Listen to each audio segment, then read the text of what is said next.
Et c'est dommage. Surtout le taux de mortalité qui est consubstantiel à ces détournements de fonds publics est très criard. Il suffit de se balader à la morgue.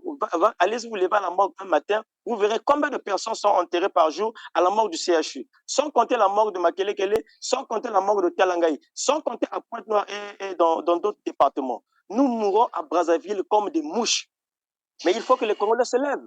La société civile représente quoi si elle n'est pas accompagnée par le peuple? Il faut que les citoyens se rendent compte qu'à chaque fois qu'ils consomment, à chaque fois qu'ils achètent, ils versent 18% de TVA. Et cet argent est destiné à renforcer les finances publiques pour améliorer les conditions sanitaires, pour construire les hôpitaux, les écoles et tout. Et une fois que vous avez contribué dans les finances publiques, cela vous donne le droit, effectivement, de contrôler où va votre argent. Les Congolais ont le droit. Demander comment vous gérez l'argent public n'est pas un péché. Donc voilà un peu mon invite envers les citoyens et le peuple congolais. Et c'est criard de constater des détournements massifs à tout moment chaque année. C'est dommage. Et donc, si je vous ai bien compris, puisque vous parlez là d'un taux de mortalité très inquiétant d'ailleurs, mais dû en partie, vous l'avez dit, hein, à ces détournements de fonds à tour de bras en plus, 160 milliards, c'est quand même beaucoup d'argent. Mais lorsque vous parlez des corps qu'on va déposer finalement dans l'ancienne morgue, c'est-à-dire aussi par terre, c'est ça, et Je suis rentré dans la mort. J'étais obligé de marcher sur des cadavres. J'ai jonché des cadavres parce qu'il y avait des cadavres à même le sol. Certains couverts par des draps, les autres non. Et il y a des cadavres qui sont devenus noirs comme du charbon à cause de la durée qu'ils ont mis dans la morgue. Ça devait être certainement les indigents.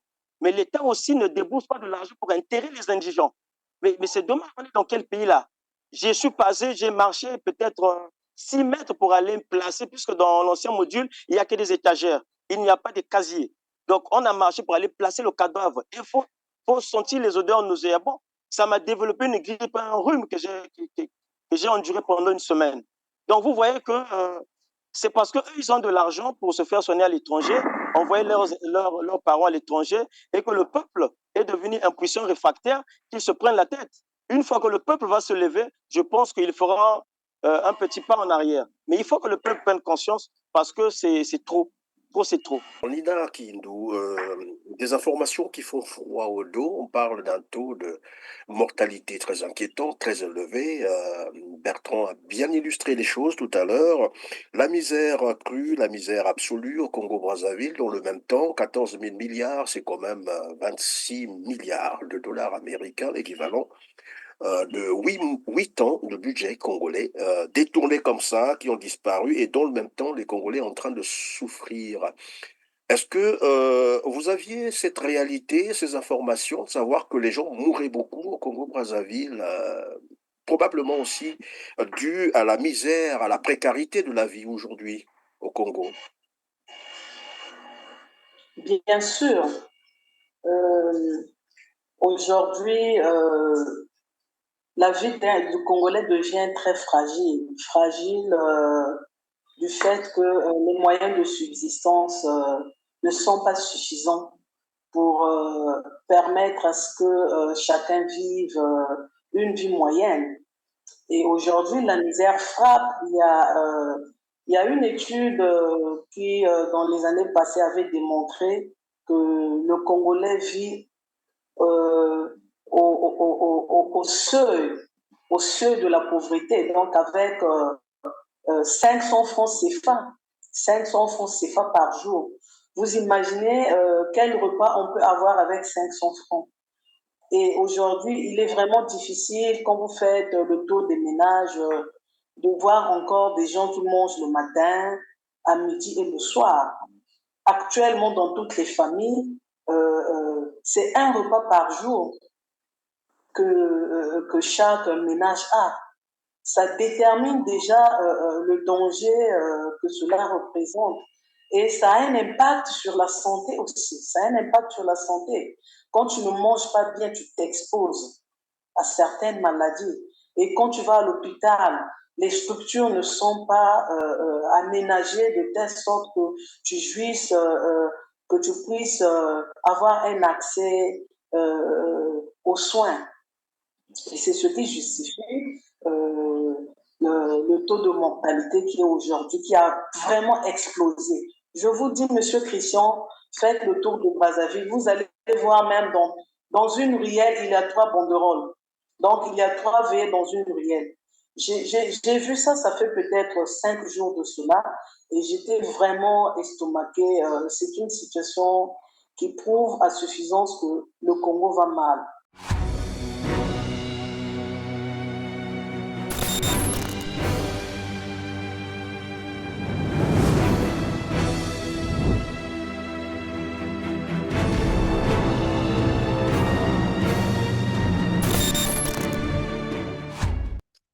Bonjour à toutes et à tous, mesdames, messieurs, merci de suivre R7. Les Congolais se souviendront qu'en juin 2023, Denis Sassou Nguesso, interviewé par un média étranger sur son implication dans le détournement de l'argent du pétrole congolais, notamment dans l'affaire Orient Oil, répondait. Ah oui, mais les médias français sont habitués à ce genre d'agression. Maintenant, toutes les affaires du Congo sont jugées en France par la justice française, par les médias français, par vous. Et jamais il y a de commission rogatoire au Congo, jamais de partie civile au Congo. Et c'est la France, à travers sa justice et ses médias, qui gère les affaires du Congo. Nous observons cela avec beaucoup de calme. Et je ne fais pas d'autres commentaires. Voilà, vous avez probablement compris que pour Denis Sassou Nguesso, les médias français sont habitués à ce genre d'agression. Toutes les affaires du Congo-Brazzaville sont jugées en France par la justice française, par les médias français. Il n'y a jamais eu de commission rogatoire au Congo-Brazzaville, jamais de partie civile au Congo-Brazzaville. Entendu par là, les Congolais ne lui reprochent rien. C'est probablement pour tenter de répondre à cette préoccupation que finalement, le 31 juillet 2023, une coalition citoyenne contre les crimes économiques et financiers avait déposé une plainte contre X au tribunal de Brazzaville avec constitution de partie civile pour détournement et pillage présumé de 14 000 milliards de francs CFA, soit 26 milliards de dollars américains du Fonds de garantie des générations futures. 10 mois après le dépôt de cette plainte, quelle évaluation peut-on en faire? Pour tenter de répondre à cette question, j'ai le plaisir de recevoir sur le plateau R7 des responsables des ONG locales, Congo-Brazzaville notamment, Nina Kiyindou. Bonjour Nina. Bonjour Christian. Merci, vous êtes directrice par intérim de l'Observatoire congolais des droits de l'homme. Nous avons également Roch Eloge Nzobo. Bonjour Roch. Bonjour Christian. Merci Roch, vous êtes coordinateur national du Cercle pour les droits de l'homme et le développement. Nous avons également Blanchard Chiroti Mavungu. Bonjour Blanchard. Bonjour Christian. Merci, vous êtes président du ARPA de H. Et enfin, nous avons Maître Bertrand Kounyanga. Bonjour Bertrand.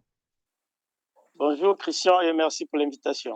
Merci, vous êtes coordinateur national du mouvement Ras-le-Bol. Merci en tout cas à tous de votre disponibilité pour cette interview. Mais avant de commencer, je vais vous proposer un reportage de TV5 sur le détournement de 160 milliards de francs CFA au ministère de la Santé au Congo-Brazzaville. Détournement révélé par une ONG locale. Publiez ce que vous payez, Congo, et vous me diriez ce que vous inspire ce énième détournement quand on connaît les réalités actuelles du système de santé au Congo-Brazzaville. Suivez.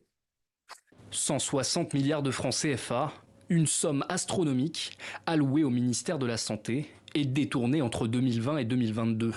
Le chiffre est issu d'un rapport de l'ONG publié Ce que vous payez Congo.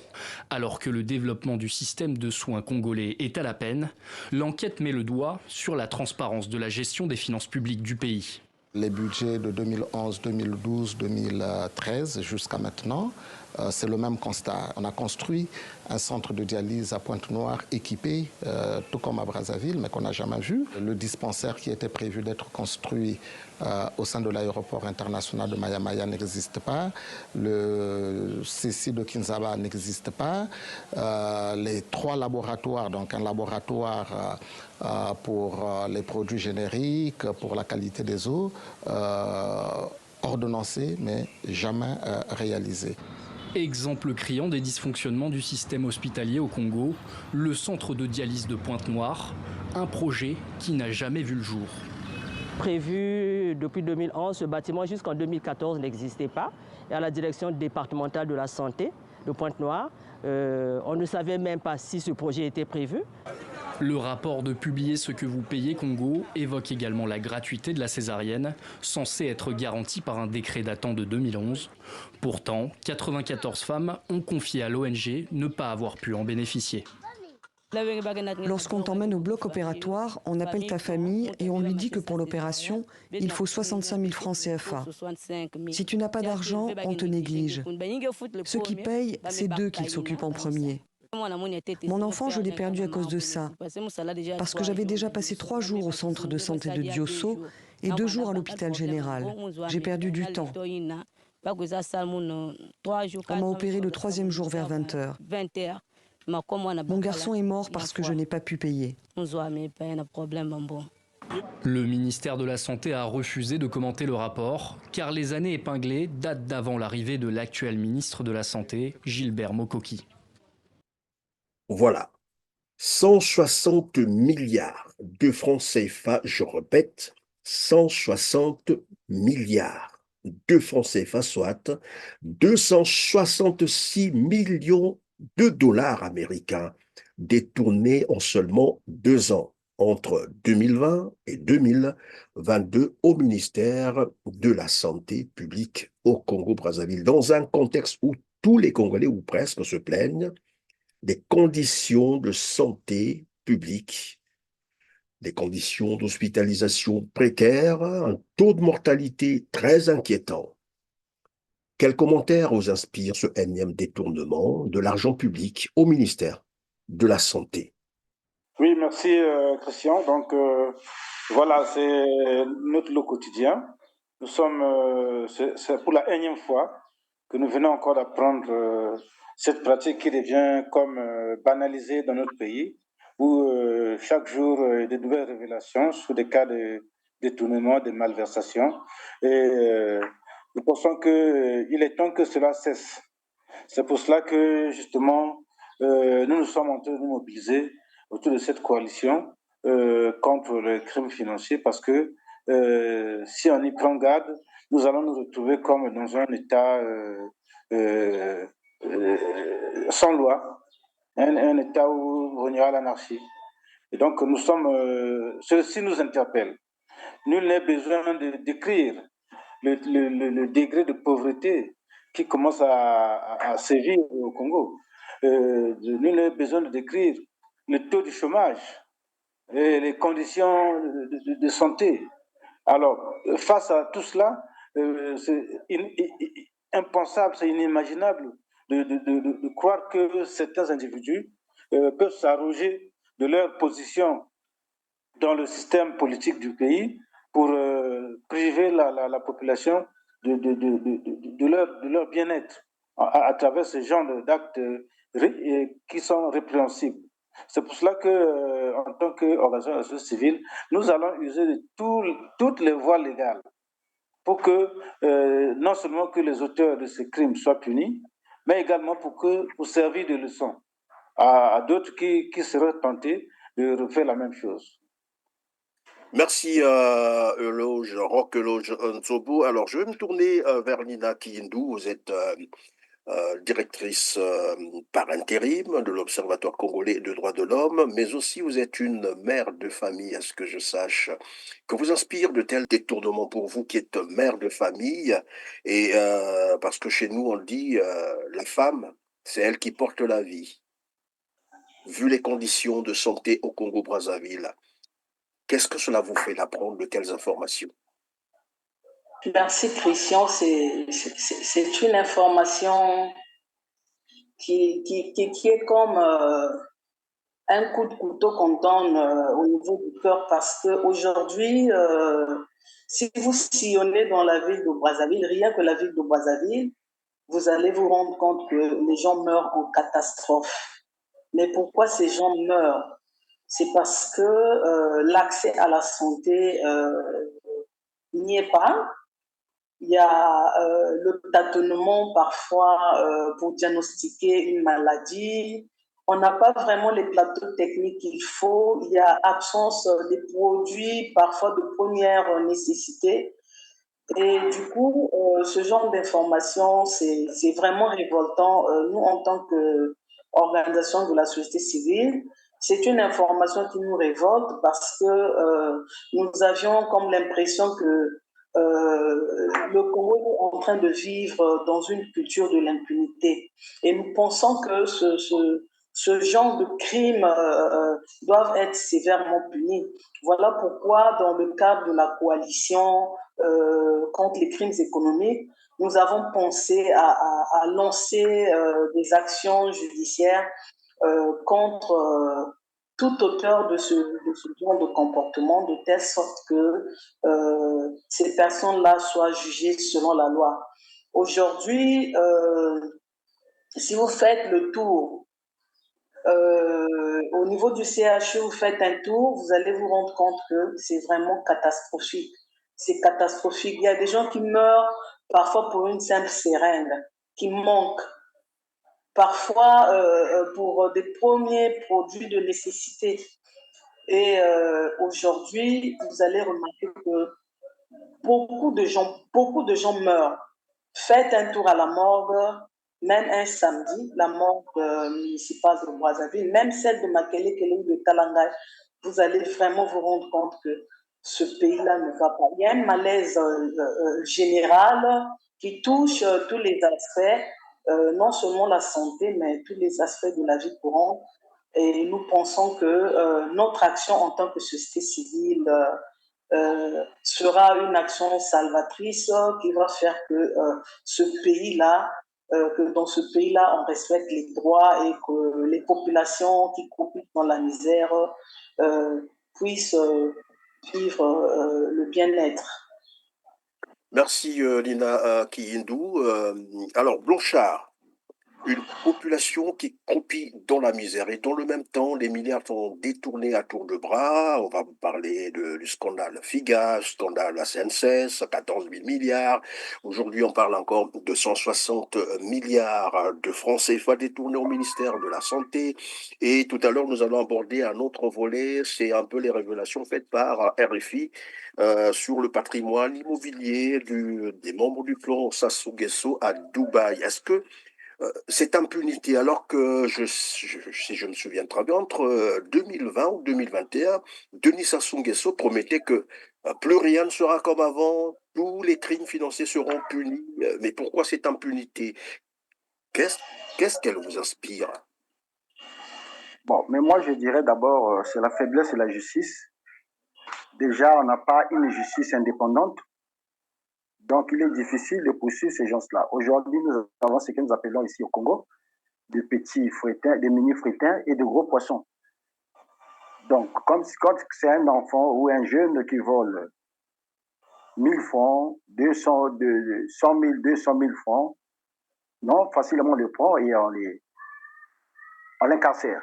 Mais quand c'est des autorités, ce que nous appelons de gros poissons, non, il y a l'impunité règne. Donc, je pense que d'abord, c'est le problème de la justice. Il faudrait qu'on ait une justice indépendante. Et pour les crimes, comme venaient de dire les autres, c'est quand même triste que des situations, au moment où le peuple congolais vit pratiquement avec la majorité de la population vit pratiquement avec $1. Mais il y a des autorités mafieuses qui sont en train de réaliser des détournements par-ci par-là. Et aux yeux de tout le monde. Donc, je pense que c'est une situation que nous n'allons pas laisser les bras, nous allons continuer à mener nos actions en tant que coalition contre les crimes financiers et économiques. Donc, cette révélation aussi, je pense que dans les jours qui viennent, nous allons mener des actions pour que ces genres de crimes s'arrêtent. Alors, Bertrand Nyangda, c'est bien cela.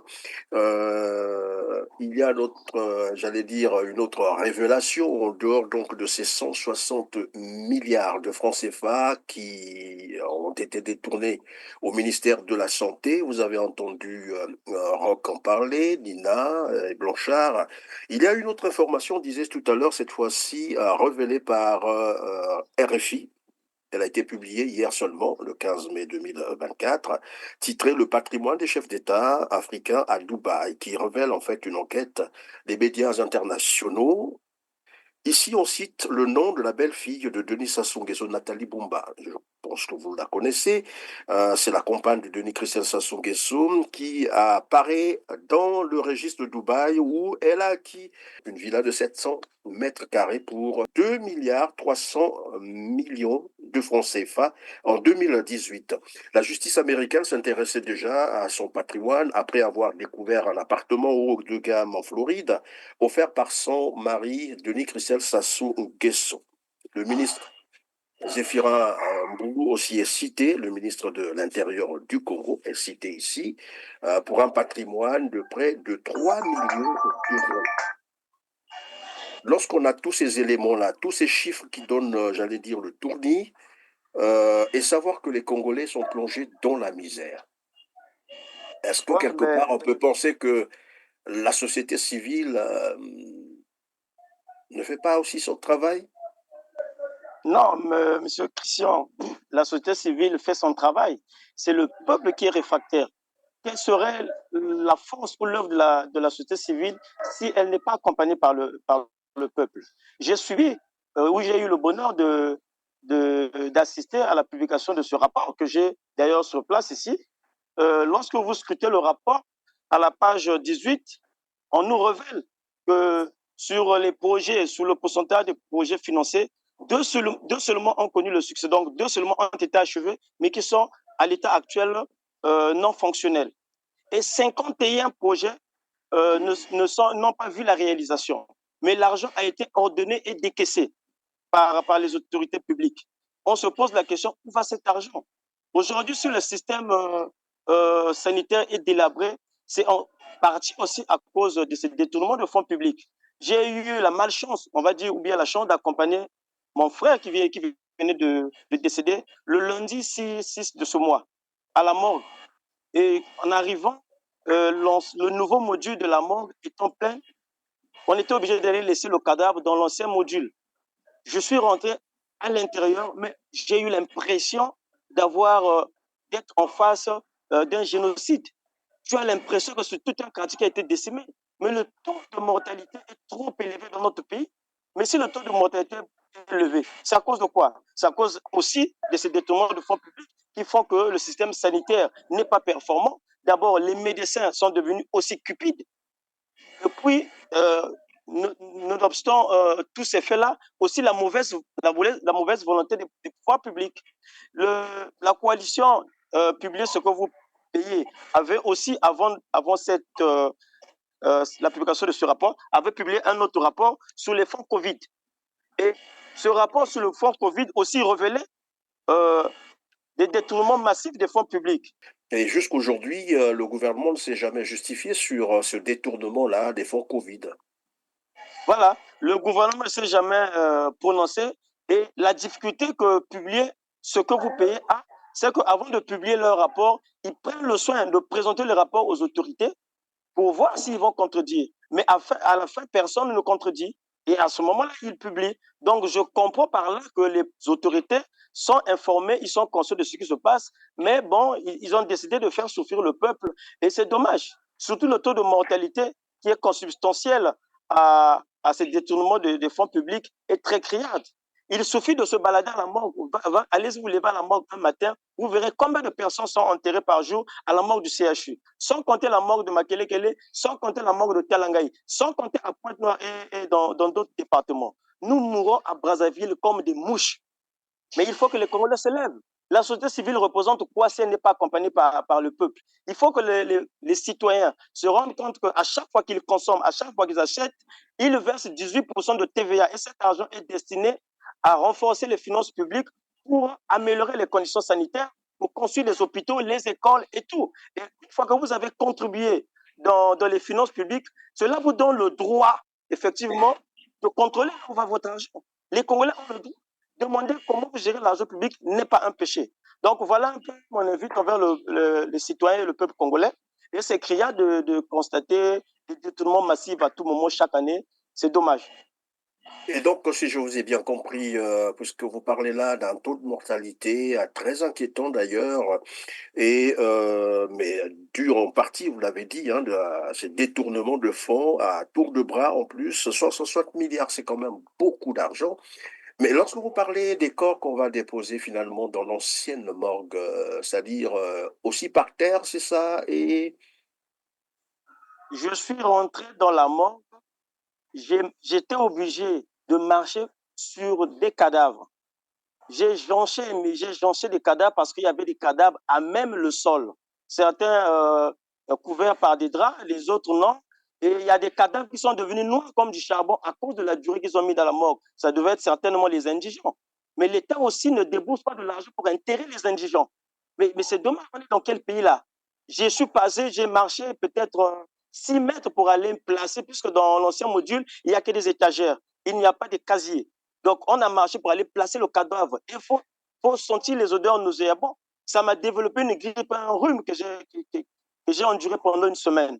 Donc, vous voyez que c'est parce qu'eux, ils ont de l'argent pour se faire soigner à l'étranger, envoyer leurs parents à l'étranger, et que le peuple est devenu impuissant, réfractaire, qu'ils se prennent la tête. Une fois que le peuple va se lever, je pense qu'il fera un petit pas en arrière. Mais il faut que le peuple prenne conscience parce que c'est trop. Trop, c'est trop. il faut que le peuple prenne conscience parce que trop, c'est trop. Alors, Roch Lojonzobo, ici, j'ai semblé comprendre que finalement, les autorités de Brazzaville ont opté ou ont choisi, sacrifié les Congolais parce que lorsqu'on entend parler du taux de mortalité avec les réalités qu'on vient de nous révéler ici, on a l'impression que finalement, voilà, les Congolais sont voilà, la vie des Congolais ne compte plus.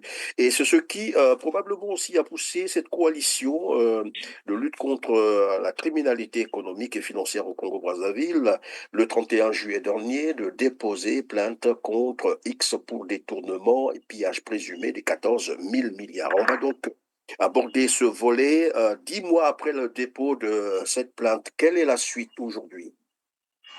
Oui, comme vous l'avez dit, la coalition de la société civile pour la lutte contre les crimes économiques et financiers, c'est une coalition de 6 ONG nationales qui a décidé de s'engager dans la lutte contre l'impunité au niveau des institutions judiciaires.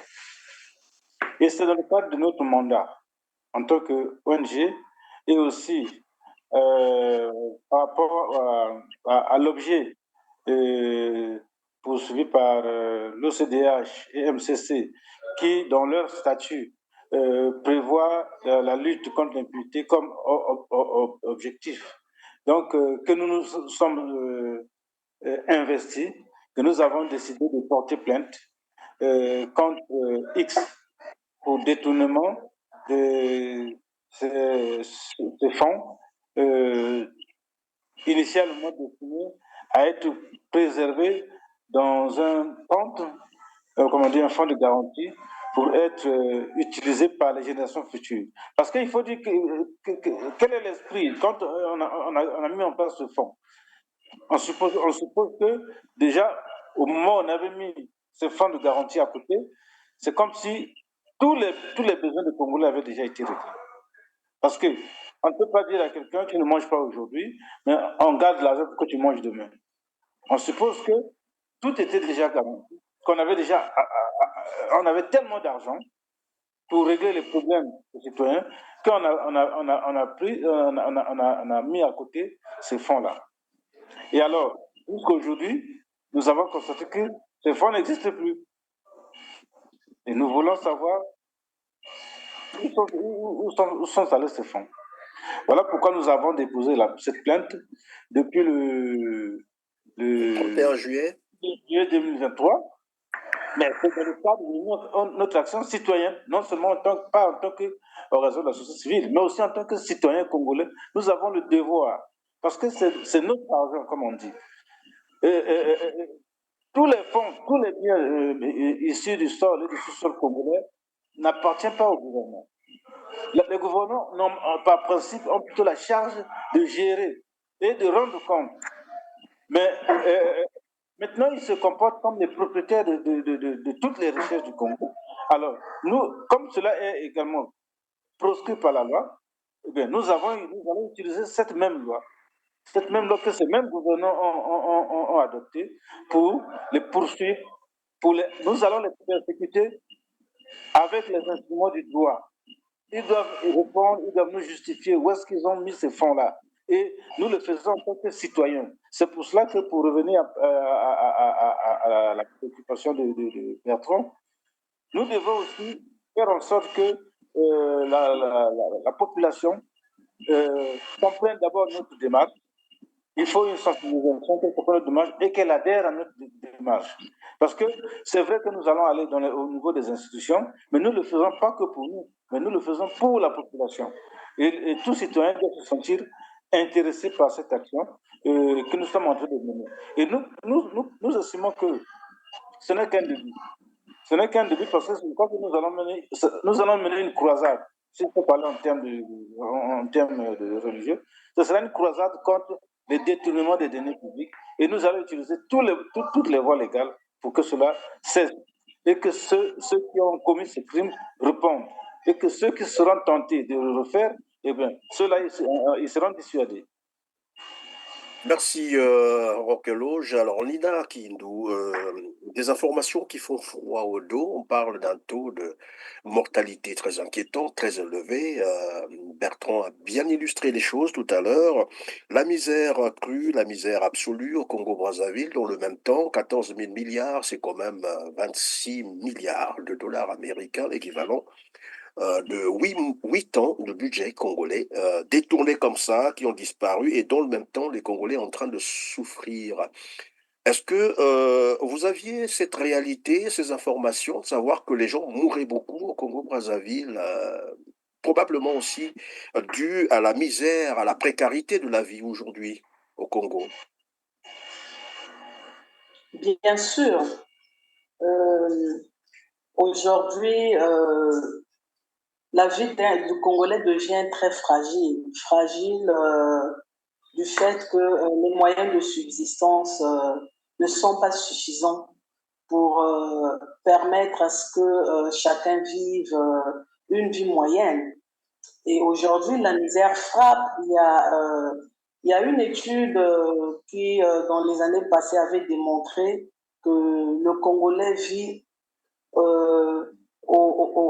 au seuil de la pauvreté, donc avec 500 francs CFA, 500 francs CFA par jour. Vous imaginez quel repas on peut avoir avec 500 francs. Et aujourd'hui, il est vraiment difficile, quand vous faites le tour des ménages, de voir encore des gens qui mangent le matin, à midi et le soir. Actuellement, dans toutes les familles, c'est un repas par jour que chaque ménage a. Ça détermine déjà le danger que cela représente. Et ça a un impact sur la santé aussi. Ça a un impact sur la santé. Quand tu ne manges pas bien, tu t'exposes à certaines maladies.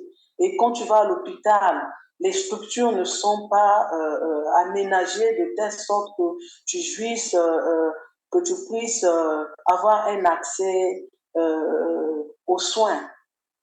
Et c'est ce qui justifie le taux de mortalité qui est aujourd'hui, qui a vraiment explosé. Je vous dis, Monsieur Christian, faites le tour de Brazzaville. Vous allez voir même dans une ruelle, il y a 3 banderoles.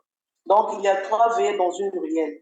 J'ai vu ça, ça fait peut-être 5 jours de cela, et j'étais vraiment estomaquée. C'est une situation qui prouve à suffisance que le Congo va mal. le pays va vraiment mal. Et surtout dans le domaine de la santé, parce que la santé est liée aussi à l'alimentation. Et disons, tout ce qui est accès aux services sociaux de base, et même l'eau, l'accès à l'eau. L'accès à l'eau. Vous avez des quartiers comme Mayanga. Quand vous arrivez à Mayanga aujourd'hui, vous avez 2 mois, l'eau ne coule pas. 2 mois, l'eau ne coule pas à la pompe. Et vous faites comment? Vous vous approvisionnez comment? Vous prenez quel genre d'eau? Ça vous rendra malade. L'accès à l'électricité, c'est devenu un casse-tête à Brazzaville. Mais tout cet argent détourné pouvait servir à l'accès aux services sociaux de base à la population. Mais quand cet argent est détourné, pensez-vous que nous pouvons avoir des meilleurs services? Eux, ils ont la possibilité d'envoyer leurs enfants à l'étranger pour aller étudier. Mais nous, nos enfants, ça sert à même le sol. J'ai effectué une mission à Konkwati-Ndouli, dans un village qu'on appelle Koutou. J'ai vu comment une dame qui était là, qui assurait les fonctions de directrice de l'école, prenait toutes les classes et elle faisait des cours interclasses. Donc, elle prenait à partir du CE1, CE2, CE1, CE2 le matin et CM1, CM2 l'après-midi. Elle est toute seule. Ce sont des réalités qui révoltent et nous, en tant que société civile, nous pensons que l'impunité doit cesser. Voilà pourquoi nous allons mener une série d'actions pour attaquer en justice tous les auteurs qui seraient impliqués dans les détournements de fonds publics. Alors, Blanchard, attaquer tous les auteurs des détournements de vol d'argent public en justice, c'est ce que vous avez commencé à faire avec le dépôt de la plainte des 14 000 milliards, disons, pour détournement, pillage présumé, 14 000 milliards du fonds de garantie des générations futures. Mais apparemment, au niveau de la justice aussi, des choses traînent. Et un des objectifs, bien sûr, de cette plainte, c'est de faire rapatrier cet argent et contribuer, sinon améliorer les conditions de vie des Congolais. Est-ce qu'on peut penser que finalement la justice congolaise, elle également, est devenue insensible, puisque 10 mois après le dépôt de cette plainte, rien n'avance, aucune suite. Où est-ce que le problème se pose concrètement?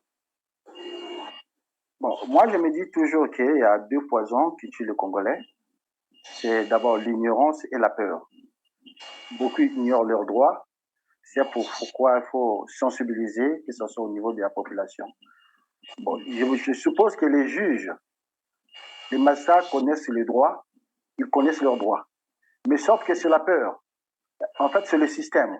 C'est comme j'ai dit, comme la justice n'est pas indépendante, parfois ils ont peur de saisir certains dossiers. Parce qu'ils ont peur de répression. Mais je pense que pour cette fois-ci, pour cette plainte, nous avons eu quand même des avocats très engagés. Il y a déjà un qui est sur place, qui s'est constitué. Et les autres avocats vont peut-être, dans les jours à venir, vont se constituer aussi. Ils ont déjà déposé la lettre de constitution, celui qui est à Brazzaville. Et je pense que ça va aboutir. Maintenant, au cas où il n'y a pas de suite favorable, on ne va pas abandonner, puisqu'on va utiliser toutes les voies légales, que ce soit au niveau national ou au niveau international. C'est ce que nous allons faire, pour que ces auteurs soient punis sévèrement. Alors, vous allez utiliser toutes les voies légales. Bertrand, les voies légales, bien entendu, mais apparemment, la justice n'est pas prête à vous accompagner, j'allais dire, à faire son boulot. Après, qu'est-ce qu'adviendra finalement si la justice ne fait absolument rien? Perrin, je veux vous dire que le premier magistrat de la République, c'est le président de la République. C'est lui le premier magistrat. Et si la justice se révèle être faible, c'est en partie, je veux dire, de la responsabilité du chef de l'État. Je déplore l'aveu et l'impuissance du chef de l'État. Et lui, il disait dans un discours devant le Parlement que notre pays n'est pas exempt des actes de corruption, de détournement de fonds publics et tout autre. Et il dit, là, ce sont les dirigeants qui sont indexés. Mais le président a tous les pouvoirs pour punir.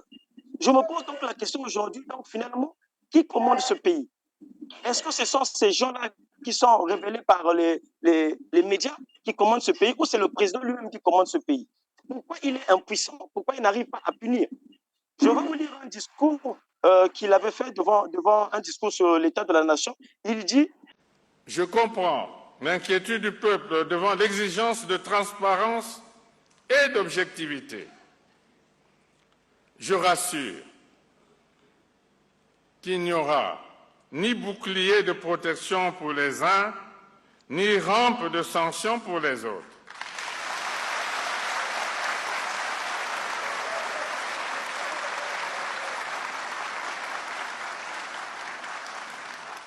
Face aux délits économiques, quels qu'ils soient, il n'y aura ni menu fretin, ni gros poisson.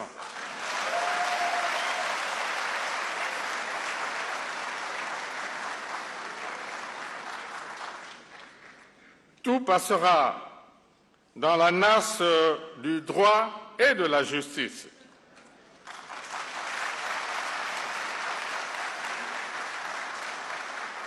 Seule prévaudra la loi. Mais comment diable il n'arrive pas à sanctionner, il n'arrive pas à punir?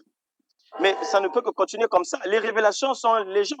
Vous avez vu les Panama Papers, ça fait 2 ans ou 3 ans qu'ils ont révélé que des Congolais au nombre de 5, 7 ou 5 détenaient en eux seuls près de 5 490 milliards. Et parmi ceux, on avait même publié les banques dans lesquelles ces comptes offshore se trouvaient. Parmi ceux, il y avait le fils du chef de l'État, il y avait des ministres, il y avait des ambassadeurs. Mais comment les gens sont ciblés? Et le procureur de la République ne s'auto-saisit pas pour ouvrir une information. Mais il y a de la complicité des autorités. Il y a de la complicité du président de la République. Il faut qu'on soit honnête de le dire. Parce que si le président veut que la justice fonctionne, il suffirait de dire aux juges: soyez indépendants, poursuivez ceux qui sont simplement dénoncés par les médias, par les citoyens. Donc je trouve là la complicité. Parce que tout à l'heure, on venait de dire que la femme du fils du chef de l'État a acheté une maison à hauteur de 2 milliards de francs CFA. Mais il n'y a pas que elle. Il y a eu une fille du chef de l'État aussi qui avait acheté une maison à Manhattan, je pense, l'immeuble de Donald Trump. Mais ça se dit, ça se parle, jusqu'à aujourd'hui, aucune action n'est faite. Donc je pense qu'il faut qu'on continue à dénoncer. Peut-être que la dénonciation sera dissuasive, mais aussi accompagner cette dénonciation par des actions concrètes, c'est-à-dire déposer des plaintes. La plainte, notamment sur les 14 000 milliards, a été déposée. Nous avons échangé avec l'avocat qui s'est constitué dès le début. Le dernier nous informe qu'il est allé voir Madame la doyenne des juges, qui lui informe qu'elle avait transmis le dossier au procureur, donc le procureur de la République, afin que ce dernier prenne un réquisitoire au fait d'informer. Donc je pense que si nous faisons du bruit, si nous en parlons, les lignes peuvent bouger. Avec le crime du 4 mars, au début, c'était froid, mais lorsque les médias, lorsque les citoyens ont commencé à en parler, le pouvoir s'est senti gêné. Finalement, on n'a pas organisé un procès. Et donc, sous le détournement des fonds publics, je pense que les Congolais et tous les citoyens doivent s'y mêler. Sinon, donc on ne connaîtra pas nos droits et nous allons continuer à pleurnicher. Merci Bertrand. Évidemment, parmi ceux qui ont volé l'argent public des Congolais, planqués dans les paradis fiscaux, que vous étiez en train de citer tout à l'heure, c'est quand même 5 500 milliards de francs CFA, et parmi eux, évidemment, il faut rappeler leur nom. Il y a donc Jean-Richard Itoa, Bruno, qu'on appelle, il y a Lucien Ebata, Denis Christian Sassou Nguesso, Gilbert Odongo, Jean-Jacques Bouya et Rodolphe Adada. Mais à côté de cela, il y a une autre révélation qui avait été faite par l'ancien ministre des Finances congolais, Mathias Nzon, qui parlait de 5 autres dignitaires de ce pouvoir qui ont volé et planqué dans les banques chinoises 16 milliards de dollars américains, soit 9 600 milliards. Tout ce qui appartient à l'État qu'on vend, l'argent va où? Qui a donné l'autorisation? Vous voyez? Ceux qui ont des comptes justifiés par des milliards, je connais, tout à l'heure dans l'hôtel, on a dit 5 Congolais ont 16 milliards de dollars en dépôt dans les comptes d'une banque chinoise. Il y a même un seul Congolais qui a un compte de 175 milliards au Nigeria.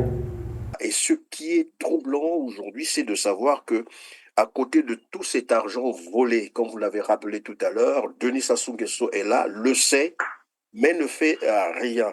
Et les Congolais triment dans la misère et le taux de mortalité élevé, comme vous l'avez expliqué tout à l'heure, en sorte, comme je l'ai d'ailleurs dit, les Congolais ont été sacrifiés ou sont sacrifiés. Après, on va chercher à comprendre pourquoi un régime, un pouvoir installé à Brazzaville a opté ou a choisi sacrifier les Congolais.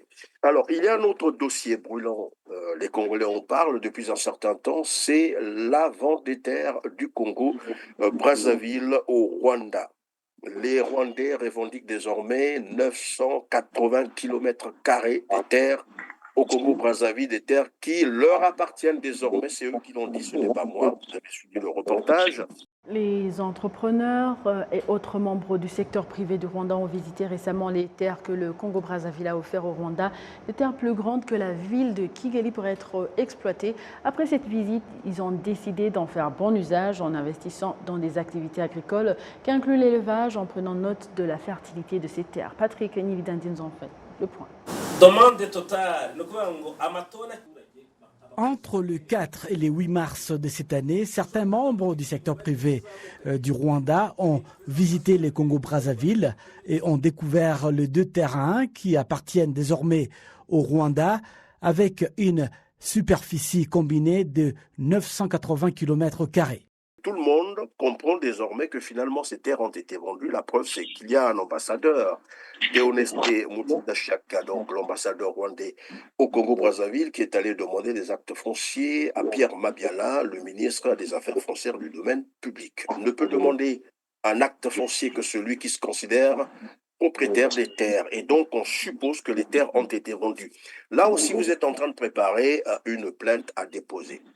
Effectivement, sur cette affaire des terres, nous étions aussi un consortium d'organisations qui avions d'entrée de jeu dénoncé et dressé une note de position au président de la République pour lui demander de se rétracter de cet accord qui, semble-t-il, était en contradiction avec la Constitution. Et je me pose la question au jour d'aujourd'hui, lorsque nous suivons les médias, le Rwanda n'est pas placé sur le top 10 des pays agricoles en Afrique. Mais les pays qui sont réputés pays agricoles, nous connaissons, il y a la Côte d'Ivoire, on a le Cameroun, on a le Nigeria. Mais diable, pourquoi aller voir le Rwanda s'il n'y a pas il n'y a pas anguille sous roche? Les terres n'appartiennent pas au gouvernement. Les terres appartiennent aux Congolais, à tous les Congolais. Ils ne peuvent pas prendre ce type d'initiative sans consulter le peuple par référendum. Et si ces Rwandais sont aujourd'hui nantis d'un titre foncier, et finalement, qu'est-ce qu'on va léguer à la génération future? Puisque s'ils essaient de rester en justice, on leur dira simplement, est-ce que les autorités qui avaient vendu les terres n'étaient pas régulièrement installées? On va dire oui, ils étaient votés. Bon, est-ce qu'ils n'avaient pas le droit de le faire? Ils peuvent dire oui, ils avaient le droit de le faire. Alors, c'est devenu des terres des Rwandais, donc laissez-les créer leur empire. Et ça sera une menace pour le peuple congolais. Moi, je pense que l'initiative est impopulaire. Le président, il n'est pas trop le président se retarde de cet accord. Dans cet accord, il y a dans l'accord cadre de partenariat économique sur les investissements, il y a beaucoup d'accords. Il n'y a pas que la cession des terres. Il y a l'accord sur l'armée, il y a l'exploitation du port terrestre de Maluku et de Dolissi. Mais pourquoi les gens n'en parlent pas? Les gens s'intéressent plus aux terres parce qu'ils savent que ça menace notre souveraineté et ça menace notre existence. Je pense que le gouvernement a tapé à côté, qu'il revienne, même si Fossard disait lorsqu'un gouvernement s'est trompé, il ne reste qu'un seul réflexe, c'est persévérer dans l'erreur. Qu'ils se saisissent, qu'ils reconnaissent qu'ils ont fait une erreur. Et cette initiative qui est impopulaire nous créera des problèmes avec le Rwanda parce que nous, les Congolais, nous ne nous laisserons pas faire. Alors, nous sommes en train de conclure des accords illégaux passés entre le Rwanda et le Congo-Brazzaville sur la cession des terres du Congo au Rwanda. Vous êtes en train de suivre également comment le débat évolue à ce niveau, mais on a l'impression que le gouvernement congolais fait la sourde oreille. Voilà, le chien à bois, la caravane passe. Alors vous avez opté pour comme quelqu'un l'a dit tout à l'heure, poser des actes légaux pour essayer un peu de faire reculer ce gouvernement. Vous allez vous retrouver encore devant une justice qui ne vous écoutera pas, apparemment. Eh bien, nous n'avons pas le choix.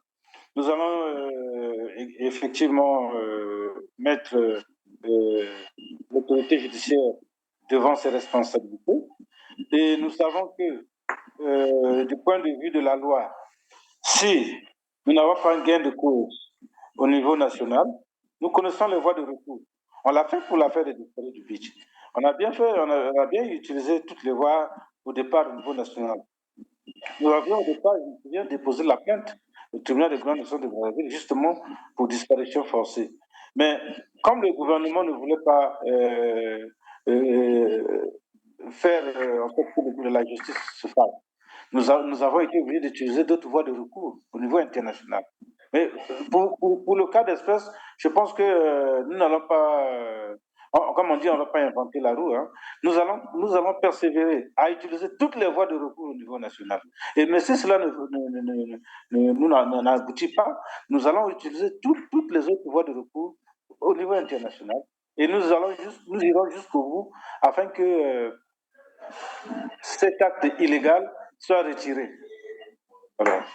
Ok, vous irez donc jusqu'au bout pour que cet acte illégal soit à retirer, notamment sur la cession des terres du Congo-Brazzaville au Rwanda. Alors, Nina Kiyindou, nous sommes en train de conclure. Qui dit plainte dit aussi avoir les avocats pour défendre la cause, mais les avocats, c'est jamais sans argent. Comment vous entendez vous mobiliser pour, évidemment, couvrir tout ce qui est finance pour accompagner ces plaintes? Pour accompagner ces plaintes, nous nous sommes organisés en interne. Et la fois dernière, nous avions fait un point de presse où on a donné l'information au niveau national et international, parce qu'il y a eu aussi la presse internationale qui était invitée. Et nous avons donc déroulé notre plan qui consiste à faire une levée de fonds. Et par rapport à cette levée de fonds, nous avions des numéros, deux numéros, un numéro MTN et un numéro RTL. Et puis nous avons un lien Litchi pour tous ceux qui sont à l'étranger, pour qu'ils puissent contribuer. C'est un appel qu'on lance aux citoyens, à tous ceux qui se sentent congolais, de pouvoir soutenir cette œuvre-là en envoyant ce qu'ils peuvent trouver à travers ces numéros-là pour nous permettre de rassembler l'argent nécessaire qui servira à la prise en charge des avocats qui se sont constitués par rapport à la plainte que nous avions lancée et par rapport à d'autres plaintes que nous allons lancer bien après. Vous avez parlé de la question des terres. Là aussi, nous sommes en train de nous organiser de telle sorte que nous puissions, qu'il y ait une plainte parce que je sais que la terre fait partie d'un élément clé en ce qui concerne un État. Et un État ou un peuple sans terre, on peut dire que c'est un peuple sans âme. Et nous, cette situation nous prend à cœur. Nous allons donc mener une action dans ce sens-là, de telle sorte que le gouvernement puisse aussi communiquer sur ces accords, parce que rien n'est clair, c'est le flou total, rien n'est clair. Le gouvernement ne communique pas. Où sont passés le ministre de la Communication, porte-parole du gouvernement? Où est passé le ministre des Affaires foncières? Personne ne communique. C'est le Premier ministre qui a essayé de dire quelque chose, mais moi, je n'ai rien compris parce que dans tout ce qu'il a dit, je n'ai pas compris quelque chose. Donc, nous pensons que le gouvernement doit communiquer sur cette affaire-là et dire la vérité aux Congolais, qu'est-ce qui se passe, de telle sorte que nous puissions avoir une frontière qui viole notre souveraineté. Merci Nina. Donc Blanchard et Bertrand, je vous accorde justement une minute pour conclure, bien entendu. Bon, déjà pour cet accord, je dirais que c'est un crime de haute trahison comme venait de dire le prédécesseur. Donc, nous n'allons pas nous laisser faire en tant qu'organisation de la société civile, parce que nous sommes le voix des sans-voix. Et je pense que nous en devons mener les actions de sensibilisation pour sensibiliser cette population de leurs droits. De leurs droits. Parce qu'à Martin Luther King qui avait dit un peuple qui a peur de se lever n'a pas le droit de se plaindre. Donc si aujourd'hui la population congolaise ne se lève pas, donc demain, on va leur répondre, on va leur dire que nous on a essayé de sensibiliser, on a mis des actions, qu'est-ce que vous avez fait au lieu de se plaindre?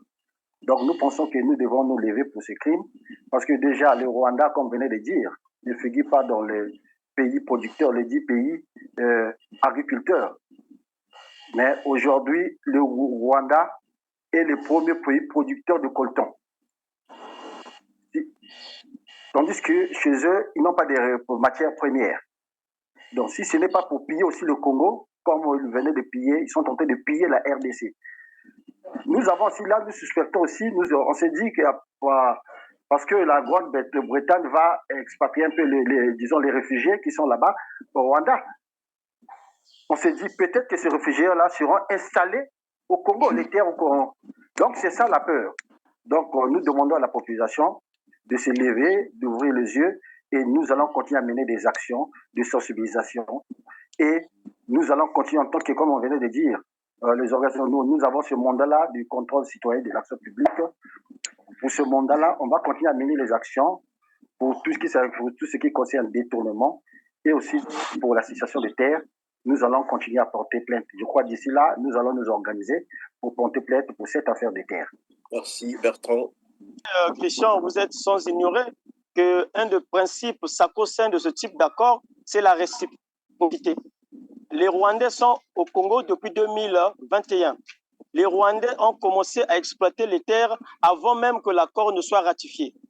Mais diable, qu'est-ce que le Congo a commencé à faire au Rwanda? Pourquoi ce type d'accord, il n'y a pas de réciprocité? Alors que dans l'accord cadre de partenariat, il y a bel et bien une mention qui prévoit la réciprocité. Et qu'est-ce que le Congo a commencé à faire au Rwanda? Pourquoi seulement les Rwandais au Congo?